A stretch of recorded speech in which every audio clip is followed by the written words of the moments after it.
sécurité. On ne sait même pas ce qui peut arriver à tout moment.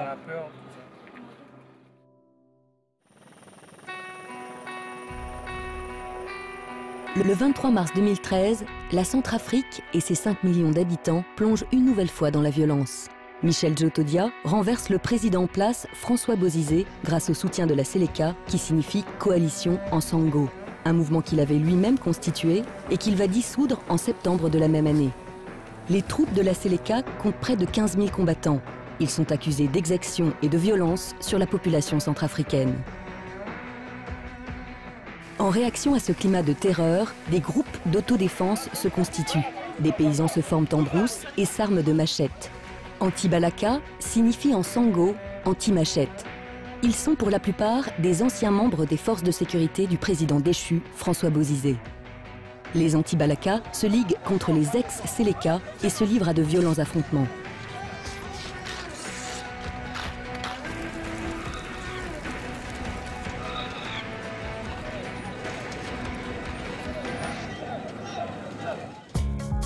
Le Conseil de sécurité des Nations Unies adopte la résolution 2127.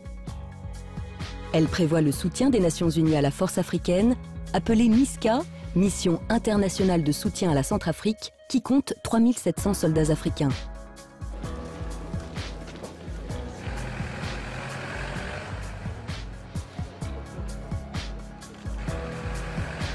C'est dans ce contexte que le 5 décembre 2013, François Hollande décide d'envoyer des soldats en Centrafrique pour renforcer le dispositif militaire français afin d'éviter une catastrophe humanitaire. L'opération française, baptisée Opération Sangaris, du nom d'un papillon local, mobilise près de 1600 hommes prépositionnés dans un premier temps sur le camp militaire de Mpoko à Bangui. Leur mission ?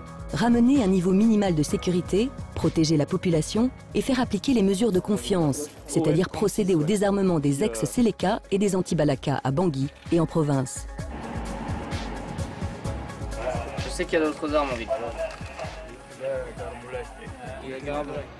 Le 10 janvier 2014, le président Michel Djotodia annonce sa démission. Une dizaine de jours après cette annonce, Catherine Samba-Panza, la maire de Bangui, est élue présidente de transition de République centrafricaine. Sa première mission sera de ramener la paix dans un pays qui se déchire.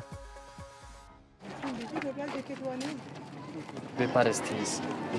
Il voulait partir vers Cameroun pour aller se réfugier là-bas. Tant qu'il y a la paix, il peut retourner. Depuis le début des affrontements entre ex-Séléka et anti-Balaka, plusieurs centaines de milliers de Centrafricains ont fui le pays ou ont trouvé refuge dans des camps de déplacés plus ou moins protégés. Les enfants ne vont plus à l'école, les commerces ont fermé, l'aide humanitaire et les denrées ont du mal à être acheminées dans le pays. Une des raisons, la route qui relie Bangui au Cameroun, véritable cordon ombilical du pays. On l'appelle plus communément la MSR. Elle est envahie par des groupes armés qui pillent les camions et tuent les chauffeurs, tentant d'emprunter cet axe, un des seuls moyens d'alimenter le pays en denrées alimentaires, en matériel et en aide humanitaire. Dans ces camions qui transitent depuis le Cameroun, on trouve en fait à peu près tout ce dont la Centrafrique a besoin. L'axe de la MSR, c'est un enjeu stratégique. Si la MSR est bloquée, la Centrafrique meurt.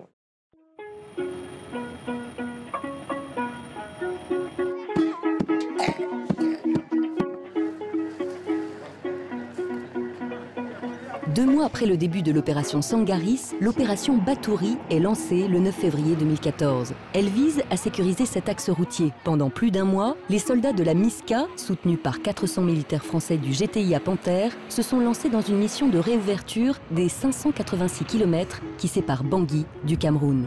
Pour les plus jeunes, il s'agira de leur première opération en Afrique.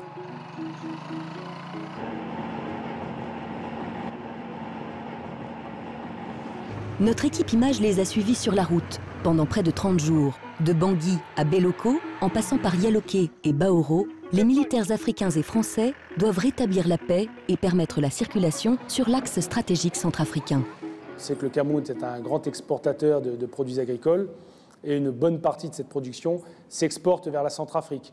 Et puis, ma foi, tous les commerçants de Bangui, et je dirais principalement de l'ensemble des grandes villes du pays, commerce avec le Cameroun. Donc on trouve les matériaux de construction, on trouve tout ce qui est mobilier, on trouve tout ce qui est produit de première nécessité.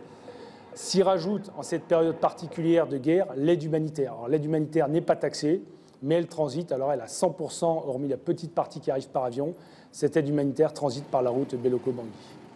Alors ce que nous avons fait lorsque nous sommes arrivés à Bangui, ça s'est traduit par l'application des mesures de confiance.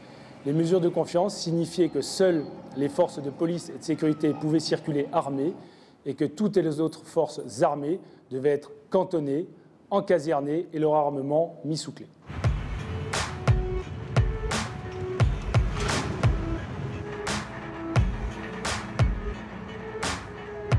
Première étape, Boali, à une 60aine de kilomètres de Bangui.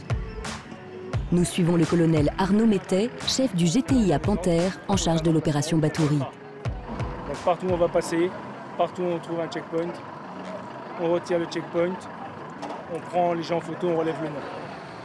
Un checkpoint est un grand mot pour pas grand-chose, dans le sens où ça peut être une barrière, un morceau de bois par terre, quelques cailloux, ou des anciens checkpoints sur lesquels, au lieu d'y avoir des forces de sécurité, gendarmes, police ou autres, les anti-balaka ou des groupes armés récalcitrants, autres, coupeurs de route, se sont installés pour racketter. C'est du racket. Vous vraiment pensé tenir les... Ici, vous n'avez aucune arme, même pas un fusil de chasse, pas d'arme. Non, chez nous n'avons aucune lame. Nous, les Français, là, notre mission, c'est de venir sécuriser la route, de manière à ce qu'il n'y ait plus ce genre de problème. Mais si vous ne faites pas un effort de votre côté, jamais ça marchera. Et si vous luttez aussi pour la paix, et ben dans ce cas-là, n'alimentez pas le cycle de la vengeance. Moi, c'est le SG général. Secrétaire général. Secrétaire général, d'accord, vas-y. Ouais. Un checkpoint est souvent tenu par un groupe d'une dizaine de personnes. Et donc les premières fois sur chaque checkpoint, on a quand même récupéré pas mal d'armements, que ce soit de l'arme de guerre ou de l'arme artisanale.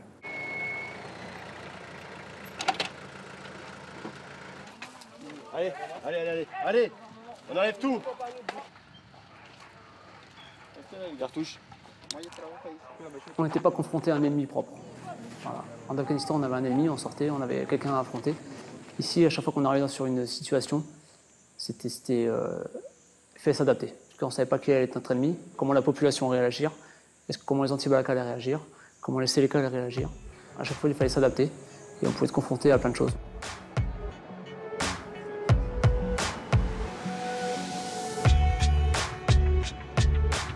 Après avoir démantelé les premiers checkpoints installés sur la MSR, les militaires français poursuivent leur mission en direction de l'ouest. La deuxième étape sera Bossambélé, à une centaine de kilomètres de Boali. Donc l'objectif de ce déploiement en province, c'était sécuriser cet axe. Nous avons encore une fois été rattrapés par les événements. Nous avons constaté que la province était en proie à un certain nombre d'exactions. Et alors que nous étions déployés uniquement pour sécuriser l'axe, le déploiement a changé d'orientation avec la prévention des exactions au minimum dans ces deux villes-là.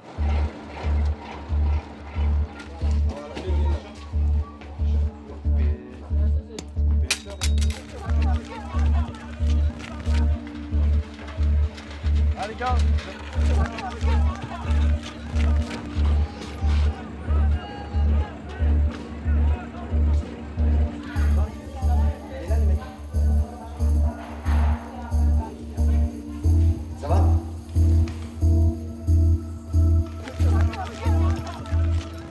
Les menaces sur la population musulmane le long de la route Boar-Bangui, c'était tout simplement d'être chassés. Donc le mouvement anti-balaka et peut-être plus profondément à la population en raison des souffrances qu'elle avait endurées et de l'assimilation abusive que la population faisait entre les musulmans et les Séléka, semble de manière générale désirer le départ des populations musulmanes. Donc ces populations étant en fait confrontées à la menace, soit elles partaient de manière volontaire, soit on les menaçait de mort.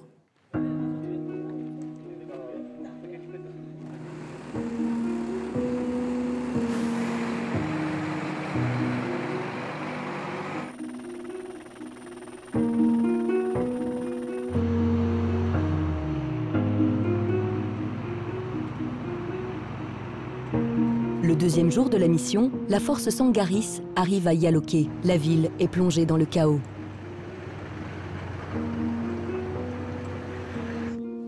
Après avoir arrêté les violences, le colonel Métet décide de rencontrer les anti-Balaka et les musulmans de la ville afin de réinstaurer le dialogue. Bonjour, colonel Métet. Merci, président de la communauté islamique. Vraiment, nous vivons ici, c'est grâce à Sangaris et notre capitaine qui est là vraiment courageux. Il n'y a pas le sucre, il n'y a pas le café, il n'y a pas le thé. Tous les produits premières nécessités, il n'y a plus. Donc là, le souci, c'est comment faire venir le riz, comment faire venir la marchandise ici. Oui, les nourritures, oui. Les camions viennent, mais ça vient avec les escorts, mais ça ne s'arrête pas ici. Donc c'est pour ça qu'on est là, s'occuper de l'axe, pour que les camions puissent circuler librement de Boire à Bangui.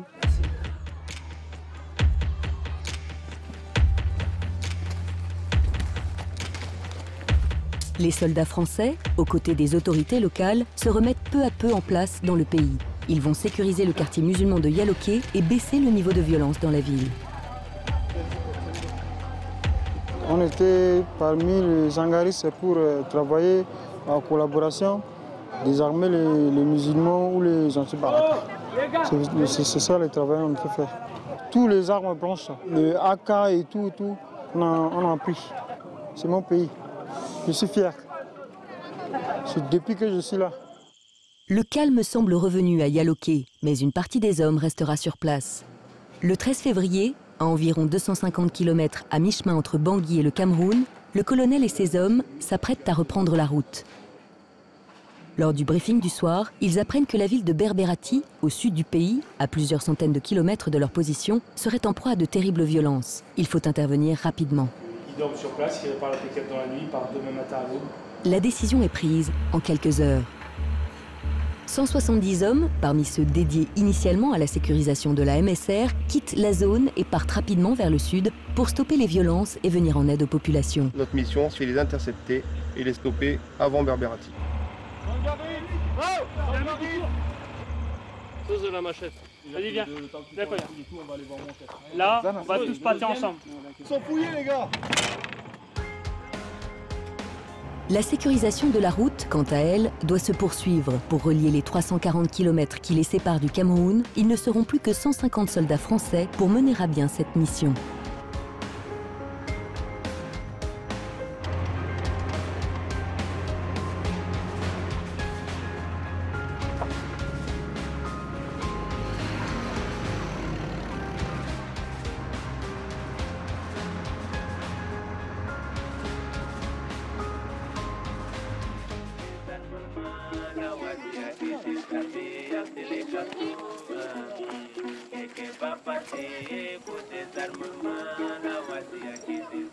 Un bataillon qui est éclaté, une dimension logistique difficile à gérer et derrière un pays qui est énorme. Donc rien que de travailler sur la partie ouest comme on le fait actuellement, sur 300 km² environ, c'est travailler sur Paris, Bordeaux, Barcelone en termes de délai. Je pense que c'est une des missions les plus exigeantes que l'armée française ait eues ces dernières années. Au 6e jour d'intervention pour sécuriser la route, les 150 militaires français du GTIA Panthère sont en direction de Baoro. Sur les quelques kilomètres qui les séparent de leur destination, les paysages sont effrayants. Les villages sont rasés, la vie semble avoir disparu. Des villes fantômes, quoi. Il y avait vraiment tout qui était brûlé. On savait qu'il s'était passé quelque chose. On n'a pas vu les images, mais on a quand même vu le résultat. Et là, les villages étaient vraiment vides. D'après le padré, il y a 1386 maisons qui auraient été incendiées. Mais lui, je l'ai eu quand même par téléphone, pour avoir un petit point de situation par téléphone. La population a fui et s'est réfugiée à la mission catholique de Baoro, où se sont installés près de 4000 déplacés. Le prêtre Renato et les catholiques de la ville, avec l'aide des militaires du contingent gabonais de la MISCA, les protègent des groupes armés qui les menacent. Il y a vraiment des cas de malnutrition. Ils ont dit que tous les musulmans doivent partir, autrement ils vont attaquer la concession contre les musulmans. Une cinquantaine de soldats de la MISCA vont continuer de protéger les 4000 déplacés de la concession catholique. Les hommes du GTIA Panthère reprennent la route en direction de Boire, à une 60aine de kilomètres. Ils vont continuer de désarmer les groupes qui sèment la terreur sur la MSR.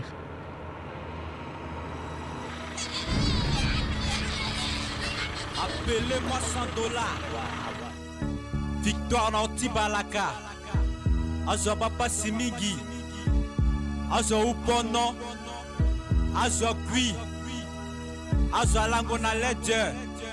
Abedatala. Dangata Seleka. En fin de journée, les soldats français arrivent à Bouar, où ils retrouvent les contingents gabonais et camerounais de la MISCA installés sur l'ancien camp militaire Leclerc. L'occasion pour le capitaine Arnaud d'échanger avec ses homologues africains et de faire un point de situation sur la ville. Dans votre action, ça va se limiter seulement à Bouar ou... Pour l'instant sur Bouar, dans un premier temps. Voilà. Bouar semble relativement calme, mais les 12 000 musulmans de la préfecture sont menacés et se sont regroupés pour la majorité autour de la mosquée dans le quartier Aoussa. Dès leur arrivée, les soldats français soutiennent les militaires de la MISCA et vont assurer avec eux la sécurité de cette zone de refuge. C'est un carré d'environ 1 km sur 1 km. On a fait des opérations récemment, on a encore entendu des coups de feu. Là, ce matin, en prenant contact avec la MISCA, on a vu qu'il y a 3 jours, ils ont arrêté à 25 mètres d'ici 3 personnels, un avec une AK-47, un pistolet traditionnel et une grenade. Donc il y a encore des gens dans le quartier musulman qui se baladent armés. Et notre présence ici permet qu'il n'y ait plus des actions des anti-balaka qui viendraient dans leur quartier.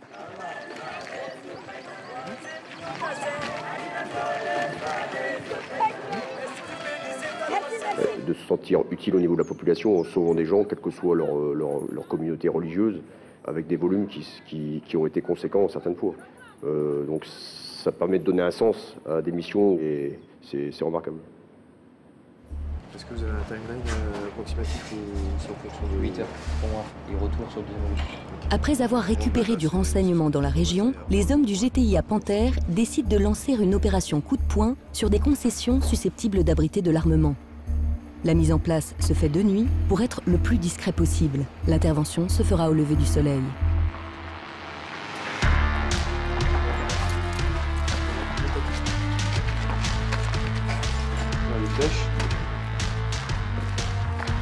Le 11 février 2000.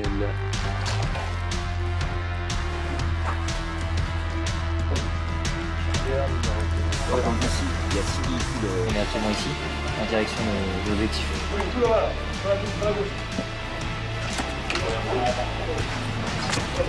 Écartez les jambes, s'il vous plaît.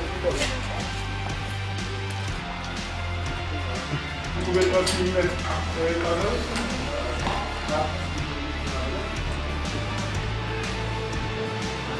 Après, on fouille le toit. Encore? C'est bon, viens.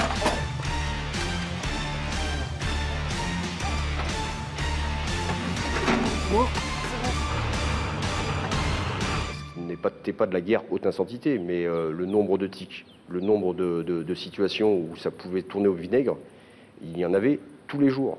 Tous les jours. Et ceci est assez rare sur des opérations en Afrique et assez rare sur des opérations tout court. Certains groupes sont armés et se sont retranchés dans des villages autour de la MSR. Mais la route reste difficilement accessible en véhicule. Les militaires français ont donc mené des opérations héliportées depuis Bouar.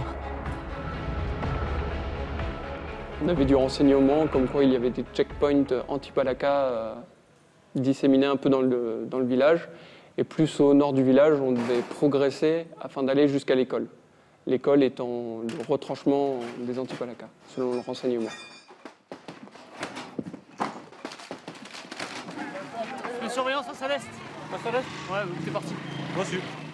En Afrique, ça se passe qu'il faut savoir discuter avec tout le monde. Donc il faut arriver pas en terrain conquis. Il faut commencer à parler de choses toutes simples. Dire bonjour, savoir acheter un produit local, donc un fruit, un pain, et discuter comme ça. Et les gens parlent assez facilement de leurs problèmes.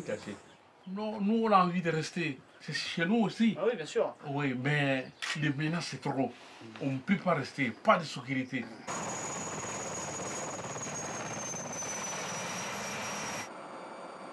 Des réussites de la mission, c'est d'être arrivé à partir du moment où on est intervenu dans les zones, de reprendre contact avec des forces de sécurité qui avaient pris la brousse et de les intégrer dans des opérations communes pour qu'ils se sentent appuyés et reprennent leur place qu'ils avaient complètement perdue.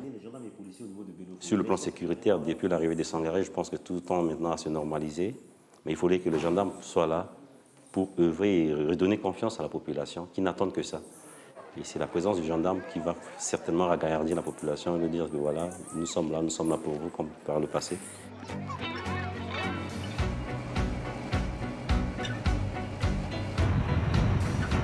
Nous sommes à 105 km de la frontière avec le Cameroun.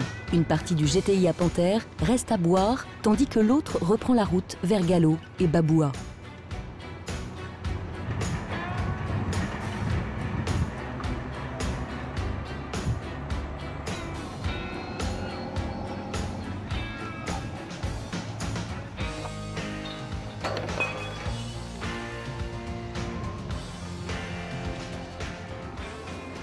Vous n'avez pas à faire de checkpoint.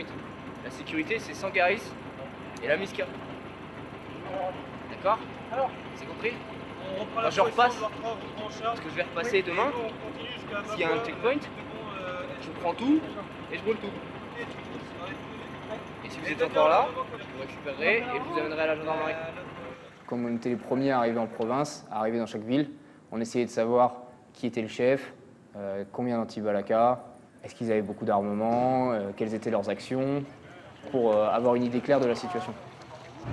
Arrivés sur le poste de douane de Baboua, à quelques kilomètres de Galo, les forces de sécurité centrafricaines semblent avoir partiellement récupéré le contrôle. C'est des ustensiles, des habits. Seulement quelques kilomètres les séparent de la frontière avec le Cameroun, à Beloko. La Miska est déjà sur place, au poste de frontière de Cantonnier. La situation est tragique. La veille, un convoi de camions a tenté de s'engager sur la MSR et s'est fait attaquer. La scène aura été violente et le bilan lourd. 4 morts, dont un gendarme, et de nombreux blessés. 50 camions de marchandises sont coincés à quelques dizaines de mètres du poste de frontière. Les Français restent sur le site, apportent leur soutien à la Miska et tentent de trouver une solution pour que les convois puissent enfin circuler librement.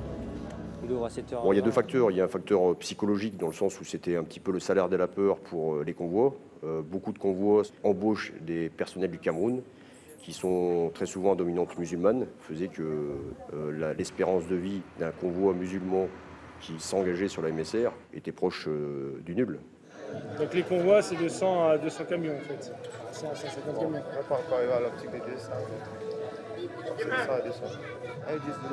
Dans les prochaines semaines, la priorité, la grande nécessité, c'est que les convois transitent vers Bangui. Donc en plus des escortes de convois assurées par la Miska, nous allons rajouter des escortes faites par les éléments français, de manière à au moins pendant un mois avoir un volume de denrées et de produits suffisants qui arrivent sur Bangui. Moins d'un mois après le début de l'opération Batouri, les militaires français et ceux de la Miska assurent la première escorte de convoi de Beloko vers Bangui.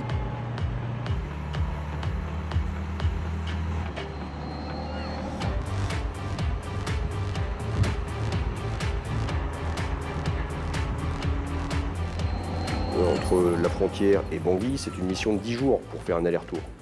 Donc c'est très consommateur en moyens. Les premiers camions parviennent enfin à la capitale centrafricaine. Le GTI à Panthère a rempli sa mission. Nous avons parfaitement jubilé ce drame humanitaire que l'on craignait. Nous avons jubilé le drame ou la possibilité des massacres. Donc le bilan est loin d'être parfait, mais enfin, il est extrêmement positif. Il est en tout cas bien meilleur que ce qui serait passé si nous n'étions pas intervenus. Depuis mars 2014, les camions circulent librement sur l'axe stratégique centrafricain. Même s'il reste un gros travail de restauration et de réhabilitation, la vie économique a repris à Bangui et en province. La Miska, force de l'Union africaine, a été relevée par la MINUSCA, force de l'ONU, qui prend progressivement sa mission. La force Sangaris reste à ses côtés, notamment dans le centre et l'est du pays, où les acquis restent encore fragiles. Non à la division, faisons la paix, rien que la paix, nous voulons la paix. Nous voulons la paix. Nous voulons la paix.